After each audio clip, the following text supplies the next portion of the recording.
All right, folks, John Henning here with the Franchise Radio Show. And, those of you that heard me do these interviews, you know that I get very excited about them, but I am super excited with two supers on there because today we're not only joined by someone from the franchise headquarters, we've also got an area representative here as well. We're going to get a chance to talk to Greg Kling, area representative, and Dan Durney, the director of franchise development for Assisting Hands Home Care. Guys, thank you so much for jumping on. Good morning. Thanks, John. Looking forward to it.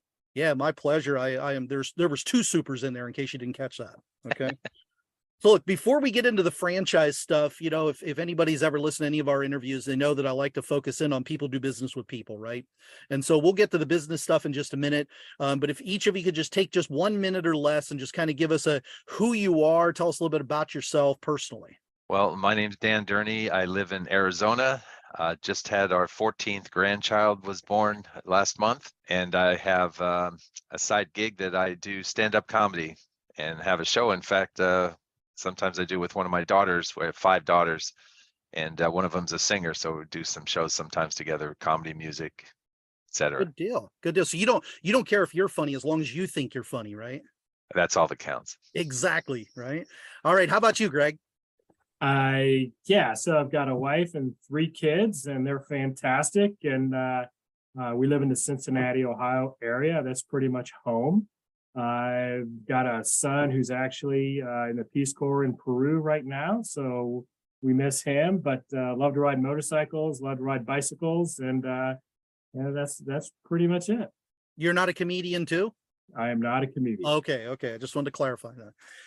So good deal. Well, let's get into the business side of it here a little bit. Dan, why don't we start with you? Kind of how did you get into franchising?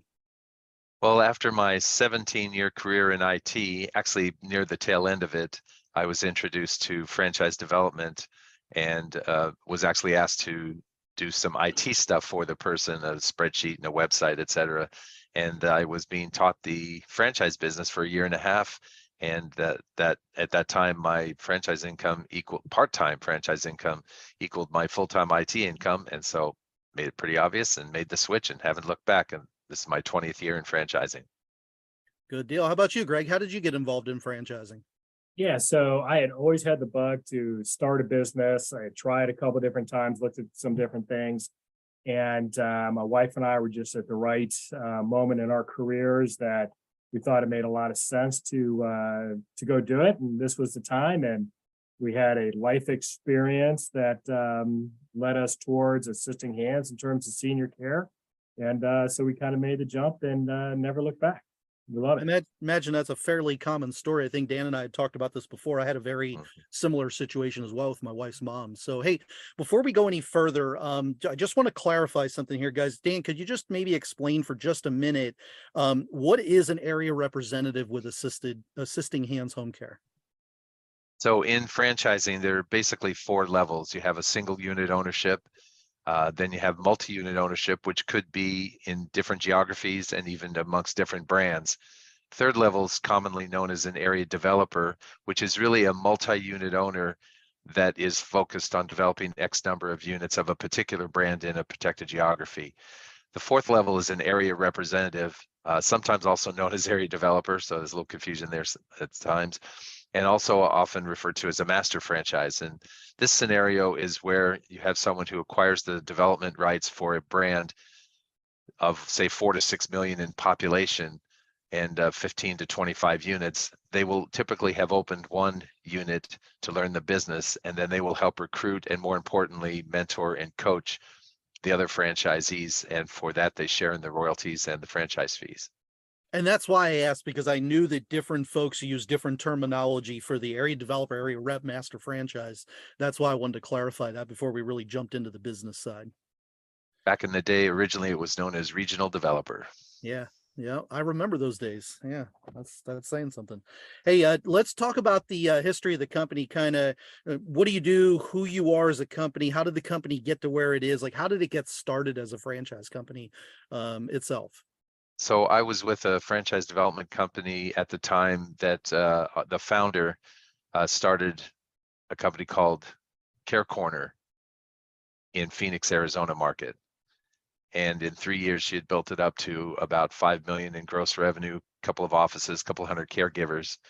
We approached her to franchise her business model. She agreed to do that, and the investors for that were two farmers and a dentist up in Idaho, which is now where the headquarters is. So we've been developing this as a franchise brand. The name Care Corner was not available nationally when we started franchising, so it was changed to Assisting Hands, which is more descriptive of what we do and had the side benefit of moving up alphabetically in the referral source list. I love it. Okay. From the C's to the A's. Yeah. All right. Good deal. Good deal. And what's the growth been like here over that time? Give us just an idea of trajectory of where the company's come. So I was on board for about the first 10 units that came in Illinois, Texas, Florida, and California were the original areas where we had, at the time, regional developers growing the market. And we're now in 27 states, over 170 territories awarded to a little over 85 franchisees. And we just crossed the $100 million gross revenue mark during COVID, which, by the way, we grew over 20%.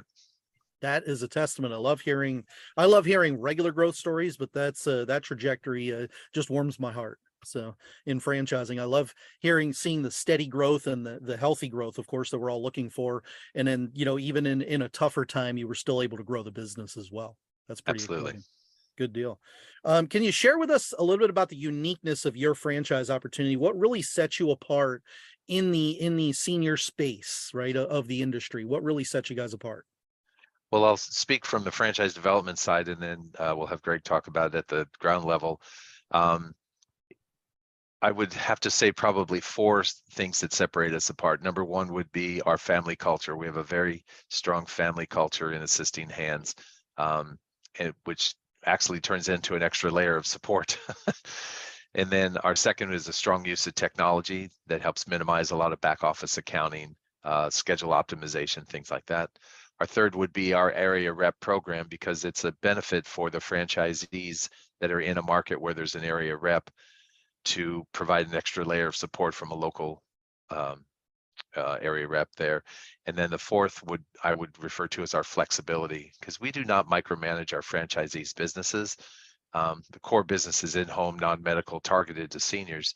But if a franchisee wants to offer post-op recuperation services, whether they're a senior or not, they want to provide care for women who are on bed rest on like high-risk pregnancies or shortly thereafter. We have some franchisees that offer programs for developmentally disabled adults. So those are all different options, but not requirements. And we do also offer the option if they want to get into skilled as well. So flexibility in the services offered and in the payor sources between private pay, long-term care, disability insurance, Medicaid or Medi-Cal in California, and veterans benefits. Those are all different options. So at a higher level, there's a lot of flexibility for someone to get into the business and really make it their own under the Assisting Hands brand. Yeah, I like that a lot. I like the franchise umbrella with the support and systems, but I love your words of not micromanaging, right? You're not trying to do it all right there, telling them what they have to do every hour of every day. Now, Greg, give us your perspective in the trenches. What's unique about the franchise opportunity? What really sets you apart in the industry? Yeah, sure. And so I bring the added experience of having run an actual site or a couple different sites for the last 10 years, and then also being an area representative as well. I think the things that really stand out is, we call it our our family of franchise owners, our FOFO, right? And you have the operational support from the franchisor organization itself, and the operational excellence that comes with that. But you also have a broad network of supporting owners that you can see what they're doing. How are they taking the toolkit that Assisting Hands provides us, and how are they adopting that into the local market and seeing what's working well for them, and what things that may be changing or maybe coming into our area in the future. We can see that and we can react to that ahead of time, right? So it's really as a culture of good people working together, trying to help seniors. Now, Greg, I want to ask one more question on that little piece there because of something Dan mentioned of being part of that family of franchise owners, right? Yep. Is the coaching and mentoring side of it. I would assume that's probably another big differentiator for you guys too, because not every franchisor provides support, right, from a Sure. headquarters level, but having an area representative, and correct me if I'm wrong, and we'll just cut this out of the section, right? But Yep. the area rep scenario, you're providing more direct support to the local franchise owners then? That's exactly it. So, my responsibility as an area rep is really help to ensure as much as we can that that new franchisee is successful, right? So we want to try to make them successful. And so because, in our particular case, we've been running a very successful operation for 10 years, we can bring a lot of expertise in terms of the day-to-day operations of the business, how to go sell, how to go to market, how to manage your caregiver team, how to manage your back office, the tools and technology to utilize so that new franchisees don't have to spend their time recreating the wheel. We can bring that to them and coach them along the way. We really take a lot of pride and ownership of helping them be successful. Yeah, no, I knew that were the case there. That's why I prompted you for that one, because I knew there was a big difference from a normal I mean, most franchise companies have some form of field support, but when you have true ownership in it from an area representative, it's got to be just a much better quality of support as well. It's a different level of detail because we have all been there and done that. So who's the target owner here, Dan? Let's start with you, like from a single unit owner. Who are you looking for? Who would be ideal to say, hey, I'm interested in your franchise? Well, interestingly, none of our franchisees have ever owned or operated a home care agency, but they all have a heart for the business. They've all had some kind of connection to a parent or a grandparent where care was provided. In some cases, not a good experience. In a couple of cases, our franchisees are currently are the primary caregivers for a loved one. So they all have a heart for the businesses. I'd like to say, with all due respect to Cold Stone Creamery, this ain't chopping ice cream, right? And so taking care of mom and dad. And so I would say that people that have a heart for the business, they have some people management skills, and they have some business acumen, a little business development experience, would be the three things we look for. Greg, they don't have to have any experience in senior care. The system's going to help them with that. What I'm hearing Dan say is you're looking for those transferable people skills, have a heart in the business, that type of thing. Is that right? Yeah, I mean, my experience is, I was a professional business management experience for many, many years. I'd had some experience in market development, but I came from a business background. I had no experience in senior care other than a short, personal experience. And so it's really those good operation management skills. If you can manage a department in a business and you're able to do that and effectively work as a manager, managing a people, you can do that. Someone who's comfortable speaking to seniors, speaking to their families, somebody who's comfortable speaking to referral sources about the benefits of your business, somebody who's got some good people skills to manage your team, and good organizational skills. All those skills are transferable to this business. See, this is why I like having the area rep on here, Dan. Totally agree. You really totally get that agree. into trenches detail for sure. Man, thanks for suggesting that. I love it. I might almost have to adopt that for my show going forward here. No, we want exclusives on that. Okay, you got exclusive till the end of the show. What would you say is a day in the typical life of a franchise owner? Typical franchise owner out there grinding it out. What does that day look like? I know there's a lot of things that happen and things they have to do on a daily, but what does that day normally look like on an average day? Yeah, well, I think it obviously is going to vary greatly between when you're starting your business to kind of my daily activities now. It's very different, right? But the typical franchisee in the first, getting started in the first couple of years of the business, first of all, they have different organizational roles, right? So there's a primary organizational role. Somebody needs to do, the business development aspects, and that person is going out on a daily basis, contacting, hospitals, nursing homes, rehab facilities, assisted living communities, those organizations that will provide us referrals for new clients. Okay, so that's a part of it. The other aspects of it is recruiting your caregiver team. So that's a big part of it. And so that's a key role that has to happen within the organization. And you're going to be having caregivers that join you on a weekly basis, right? It could be one, could be two, could be many. So those are things that you're going to be doing. And then you have the, call it the back office type operations thing that you have to manage in terms of, all the bookkeeping, accounting, those types of things, scheduling of your caregivers, right? So those are the major tasks. And so the franchise owner has to kind of decide, where are his or her strengths or weaknesses, where do they want to focus, right? So typically I always encourage them to get out in the market. But if that's not your strength or, strength, then you need to identify somebody that's going to be able to do that for you. So, and then you're going to be meeting with clients and, doing client intakes and meeting with them and trying to sell your business to them as well. So really, it's a lot of those core activities, and how you manage and structure your team is going to be based upon your own strengths and weaknesses as well. It's all about hiring and keeping the good people, right? So that's right. But I like what you said there. I didn't realize that in the model, that what you're saying is hire to your weakness, right? Which logically, I mean, it just makes so much sense, but you're not saying, hey, we want everybody to do the exact same activity. Let's look at the 3 different core things that have to happen in the business. Hire to my weakness and or the things I don't want to do, right? I might be good at it. I just might not want to do it. And hire folks that are there and get out in the marketplace to start out with, get a feel for it. So you're living the day in the life, right? Sure. Hire Absolutely. To it. That is, that's very revealing. I didn't realize that your business operated that way. Yeah, we have that flexibility. Go ahead. I want to throw in something, and then I'm actually going to ask a question to really throw a hook and a wrench in it. I tell people, do what you do best and hire the rest. Greg has been a great example of building quite an infrastructure. Greg, would you share a little bit about what you look for, not as a franchise, I mean, being a franchisee, what do you look for in those different positions from an employee standpoint?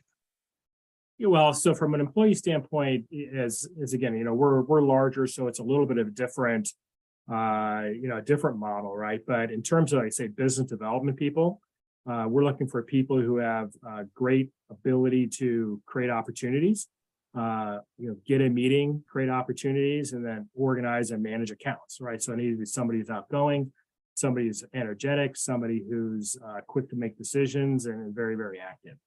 For our, we have a nursing team that really acts to manage, that works to manage all of our caregivers as well as our clients. There we want, besides having nursing skills, we want them to have great compassion, open heart for seniors, and also good management organizational skills. And then we have various, back office functions, including scheduling as well as recruiting. And those people just need they need to have a care for what we're doing, pride in the care that you're providing for seniors, heart for caring for them, patience, right? Because sometimes seniors give you a call and that conversation can last longer than it may with a son or daughter. So you need those various skills, right? But everyone has to have some type of basic heart and passion for helping seniors. Good deal. Thanks for sharing that. Can I ask just one quick follow-up on that one? As a new franchise owner, just generally speaking, no hard and specific number, what's the staffing look like? Am I hiring 3 people or 33 people? 3? Yeah. Yeah, Dan, I think, why don't you answer that? Because I know you've got a specific model. Typically 3, as we describe each of those 3 departments, the internal ops, HR that Greg was talking about, accounting and business development. Accounting could be arguably 2.5 as you just first get started with the first few clients, but eventually you'll need to have someone focused on the billing and invoicing and payroll. But 3 people, including the franchisee. This, by the way, is something that is office-based. It's not part-time or semi-absentee, so it's an owner-operator model. And the caregivers, by the way, are all employees. We don't send contractors into people's homes. So we tend to take a higher level of professionalism in the things that we do. Interviewing people at a Starbucks is not, doesn't fit with that model. No, I'm with you. I understand. Thanks for sharing that. Now, from the business standpoint, what would you say is the top misconception? Often this is the thing you hear quite often when folks come to you for the first time, Dan, and say, hey, I'm interested in learning more. What's the top misconception about the business? That the franchisee is going to be having to provide care. And the second would be caregivers. What's that look like today, which Greg is going to be able to really address directly, but what's it look like from an employment standpoint today for caregivers? Yeah, Greg, would you mind sharing what that landscape looks like right now from a caregiver standpoint? Yeah, sure. No, absolutely. I think there's always two things I always tell my staff. We never have enough caregivers and we never have enough clients. And so we always have to stay focused on those two things. And my counsel to a new franchisee is never stop recruiting caregivers. Even if you don't think you have the work, you still have to recruit caregivers. We've seen a lot of ebb and flow in the last few years with the pandemic, other governmental incentives and things like that kept people out of the workforce. And so I have seen more recently in the last 6 months, somewhat of a stabilization of that in terms of the caregiver resource pool. The labor market isn't as tight for those resources as it was, say, a year ago, a year and a half ago, particularly. And so it's just something that you just have to keep working at. You just have to keep focusing it. And once you start to build your team, you can ask your caregivers to give referrals for new caregivers and make sure you have your programs to support your caregiver team. And so I wouldn't say it's any different than any other business that's hiring hourly staff. I think you're managing those hourly staff in a very similar way. Now, I don't want to go into detail, but I'm assuming, and just correct me if I'm wrong, there's probably a stair-step type hiring system here that if it's not specific, you must have some kind of a formula. Don't go into details on the formula, but there must be a system where you say, when we get here, we need to have this many caregivers. You've got that kind of system set up, right? Well, from a caregiver perspective, we're constantly bringing on new work and we're constantly bringing on caregivers. In our system, caregivers, they're only paid when they work. Oh, I see. There's really Okay. not a stair step, Okay. per se. Stair stepping would come in terms of like your back office team, your scheduling team, your Sure. sales team, and at different levels. Hey, we should add a scheduler. We should have an additional sales rep or maybe additional recruiter. Those are where the stair steps come in. Makes sense. The nice thing about the business is the fact that the caregiver team is very variable. Your business can ebb and flow a little bit, and you can adjust your cost structure at the same time. Oh, I see what you're saying. Okay. Yeah. Right. That makes The other so much comment sense. the other comment I would add to that is that the cases vary from franchisee to franchisee. Even within you'll have a mix of clients where you have some that are providing companion care for a few hours a day, maybe a few days a week, more of as a respite for the family, all the way to the other extreme where it's 24/7 around the clock. There might be multiple caregivers for one client. So it's hard to nail down a direct ratio of clients to caregivers because the mix of clients varies. Yeah, I didn't even consider that. You're right. If I'd have thought about that before I asked it, that just makes so much sense because because of the fact that they can have so many different things that they could be doing types of clients, that makes more sense. And then Greg, what you said about having that in place for the back end, because you know how much this business is going to generate this much, billing or paperwork, whatever it is, HR type stuff. Right. Good deal. Exactly. Well, let's talk a little bit about the industry. We've talked a little bit about your businesses. Let's talk about the industry. Why should someone consider getting into this industry? Well, the number that's bantied about a lot is about 10,000 people every day turn 65. I ran it in a spreadsheet. It's every 8.64 seconds. So if we figure out how long we've been talking, that's how many people turn 65 in the US. In franchising currently, basically the three top categories are seniors, kids, and pets. And they're all recession resistant, pandemic resilient. And there's 70+ million baby boomers, and the oldest of us, yes, I said us, is just turning 75. So there's a huge need out there, and so it's definitely not any kind of fad or anything like that. So it's a very solid business. Yeah, definitely not going anywhere. A lot of good, healthy growth. And what was it, 8.67 seconds? I'm going to start using that one now. I'm surprised Greg didn't already do that calculation. He's the spreadsheet whiz. Yeah. Now let's talk about area a little bit. What are some hot areas throughout the country that you guys are considering expanding in? So we currently have 20 area reps around the country. Greg is the area rep for Northern Indiana, so the Indianapolis market. Okay. We have area reps in the Carolinas, in Massachusetts, Connecticut, Tennessee, in the Nashville area, Georgia, and then in Texas, San Antonio, Austin, Dallas markets, Houston markets all have good availability with area reps in those places. And then even in California, we have an area rep out in Orange County. So Good deal. lots of good opportunities. Yeah, it does sound like you have a lot of opportunity. Now, my next question is one I've been waiting to ask you because I've already heard this answer before, and it's super exciting for our listeners. What does the due diligence process look like? And Dan, I say that way because I've heard you tell me this before on what someone does to meet the folks and everything. So I'm really excited to be talking about that one. What is the due diligence? When somebody says, I'm interested, just walk us through a couple of minutes of what that looks like to learn about the business. Sure. So first thing I'll say is we're more like a tour guide. We none of us like pushy salespeople, so we're not like that. So it's more about a mutual discovery to find out if it's a good fit, if there's a good culture fit. The minimum financials are 100K liquid and 300K net worth, but the discovery process itself basically is 5 steps. We have an initial call to get to know one another and find out why they're interested in senior care and to give an overview of the business model, many of the things we've talked about today.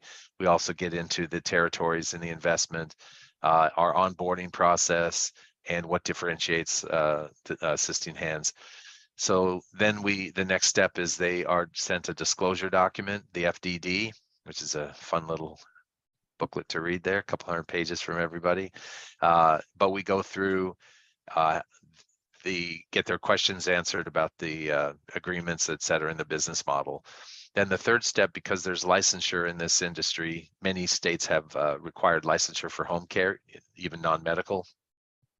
So we have a operations call with our senior VP and we go through the state-specific licensure requirements so that they have an understanding of cost, timelines, if there's any credential requirements on the part of the admins or the caregivers, et cetera, which could affect your costs because you may have to hire someone with industry experience if you're in a state where that's required. And then the fourth step is validation. That's my favorite part, second favorite part, I'll have to admit, where the franchise candidate now gets to talk to franchisees and to validate the things that they're hearing from us and from the FDD and from the ops call. And they're able to talk with the franchisees about how their business has grown, what their experience has been with support, questions like what you asked, would you do it again? That's always a great question to ask. And we have like a weekly catch-up call to find out how their validation calls are going, who they chatted with, what did they learn. And of course, they can talk with anybody in the system completely. And then once the candidate is done with validation calls, they should be about 90% convinced this is what they want to do next. And then we invite them to Discovery Day. And we have a very unique Discovery Day. Ours are in person in Idaho and may involve riding a horse. Our CEO and his family live on a working ranch, and the day before Discovery Day, we go out to the ranch and just have dinner at the CEO's home with his family. And they have a full roping arena because they have a son who's a nationally ranked roper. So they have horses and cattle and goats and chickens and an alpaca named Napoleon that thinks he's a horse, runs around with them. And we go out after dinner, weather permitting, and we saddle up and ride around the property and watch a roping demonstration, et cetera. And then the next day is the Discovery Day at the office, and we get a chance to meet with the franchise candidate. They meet the rest of the support team, et cetera. We do a call in from our marketing director, which we didn't even talk about marketing yet, but there's a lot of marketing things that we do, both electronic, et cetera, for client acquisition as well as for caregiver recruiting. And then the candidate goes home and the national team gets together and decides if that looks like that's a good fit. And then if the candidate gets an approval letter, then we just go through the process to get the franchise docs signed and the franchise fee paid. And then the whole onboarding process, like I said, we haven't even gone into, but begins. Now, I jokingly said that about liking to hear that process because I've heard it before, and it is very unique with the, potentially even riding a horse. I've thought about going through it myself, but no. But no, I'm saying because it actually relates back to the FOFO, right? I mean, that's Totally. the reason you're doing this is it's not just to give everybody a ride on an alpaca or a horse, right? No. Yeah, it's very important bonding situation for us. Greg, tell about your experience when you went through your discovery day. Yeah, well, so on the discovery day, but I also want to add in that process a little bit. My experience going through the process, and I had looked at different franchise opportunities, and I had looked at the competitive assisting hands as well. The things that impressed me going through the assisting hands process was that one, wasn't salesy. It was very potential franchisee driven. And we think that that's really important because they have to show that initiative to make sure that, hey, this is really something I want to do. It was supportive through the process. And then, as Dan pointed out, the experience in going through that process, as well as going and meeting, the franchise owner and the family, made me feel that, at some point in time, this is a relationship. It's a long-term relationship. There's going to be good sides. There's going to be good days. There's going to be bad days. And you need to be able to make sure that you have a relationship where you can work those things out. And myself, as well as my wife, we both went through the process together. We felt that was really important. Really came away with, if there were bad days, we had a partner that we could have a good discussion with and work it out. So, and all those things have been proven true. And it goes back to where I started this thing with, guys, too, is people do business with people, right? Okay. We might sign an agreement with a company, but we do business with people, right? One of our area reps in Virginia and Maryland, on his discovery day, he helped birth a calf. Never forget that one, I'll tell you. Yeah. I've done that before. I know exactly what he did. Yeah. Oh, have you really? Wow. Yeah. Yeah. I grew up on a farm. Yep. In the middle of central Pennsylvania. I know exactly what he did. Yeah. Hey, look, let's talk about, and thank you for sharing that too. I know it's a different kind of answer to the question that I ask when folks say, oh, normally we go through these 5 steps, but you guys, it sounds like you're really trying to get to know them and get them to know you and your team as well. That's kind of what I'm taking out of it. Right. Definitely. So somebody goes through that process and says, I'm in, they get approved, you go through the closing process, the ink's dry, everything's ready to go. How long does it take someone to get open from the time that they come on board until the time and I know it's an office-based business, kind of turn the key? What does that look like? So probably the biggest differentiator in that is what state they're in and what the licensure is. In some states like Maryland, Virginia, it's 10 months to a year. In Arizona, you could be open in 45 days. Okay. So the process is called BYOC, Before You Open Checklist, another acronym. Our CEO loves acronyms, the FOFO, the BYOC. Our annual conference is called FEAR, Franchise Education Adventure Retreat. So, but as soon as the franchise agreement is signed and funded, the national team reaches out to the franchisee and begins this. It's basically about a 12-week program, but it involves helping them start putting together the documents for licensure. They work with the area rep who coordinates a lot of these activities with the franchisee, finding an office, getting a business license. So there's like 100 different checklist items. And then about 30 days before their license goes live in their state, they'll go down to Miami for a week of new owner training. Then when they get back, there's ongoing office visits. Greg would be supporting his franchisees and the ARs in those different markets.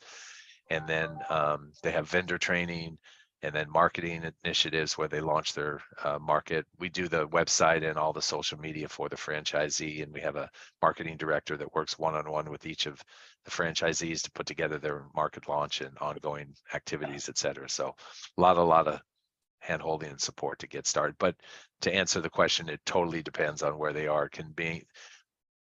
I can't even average it out. Probably, I would say 3 to 6 months, depending on where they are. It can be shorter, it could be longer. Well, with the answer, you did answer it 100%. It absolutely is going to depend on the state then, right? Right. If it's 45 to 12 months, right? 45 days to 12 months. But that's, and what but does they Indiana would know that. They would know what does that. Indiana look like, Greg? Do you know? Indiana is a very short process. Some of the organizations, the states too, it depends on the state. But as soon as you submit your licensing, you can begin to operate your business. So you're not, so it's contingent upon, completion and things like that. But some of the, different states have different rules. We started in Ohio, it might be a little bit different now, but we started in Ohio. This real life scenario. We did we signed the paperwork with Assisting Hands on August 15th. We went to orientation with Assisting Hands the last week of September. We had our first client the last week of September. I'm sorry, last week of August for orientation. First client the last week of September. We moved into our office October 1st. Wow. So it can move pretty fast if you want it to move pretty fast. Now, from a support standpoint, Dan, especially Greg, because of the area rep scenario, what does the support look like? Like, if I'm a franchise owner, am I reaching out to Greg? Am I reaching out to Dan or somebody at headquarters? What does the support look like? It's designed to be first line support with the area rep, but it kind of depends if it's a tech question, internal, get your email set up, things like that. So it kind of depends on what the nature of the question is. Gotcha. But Dan, from a what the franchisee will probably experience within those first 3 to 6 months is they'll go through the orientation process with Assisting Hands in Florida. That's a week-long process they'll go through to acclimate, to educate them on the model and how to go to market and those things. Then the area rep really owns the relationship initially from that point forward, helping them with the day-to-day activities and execution of the business and supporting them and coaching them along the way. Yeah, and that's something that I love to hear, the coaching and mentoring phrasing that we've been using throughout this, being part of that relationship and building it with that local area rep as well, right? Yep, exactly. Definitely. All right. So look, we talked about a lot of good information. I want to give you guys the last couple of minutes here to kind of wrap it up and recap for us. If you want to go ahead and do that and take a minute and we'll make sure to include all of the contact information underneath of the interview for you guys as well. Okay. Thank you. I appreciate that. So basically, I would just sum it up is that we wear as a badge of honor, we're not owned by private equity. We get approached all the time. The culture is very important for us. Many people are familiar with the 80-20 rule, the Pareto principle. For us, the 80-20 rule for franchisors is 80% of the headaches come from 20% of the franchisees they never should have let in the system in the first place. So we're very selective. We want to definitely have minimal headaches for everybody involved. And we just love being part of a great family and the support that provides for the franchisees. And just, as a franchisee and area representative, it's something that my wife and I are very, very glad that we made the decision 10 years ago to do. We love being an entrepreneur. We love being part of the Assisting Hands system.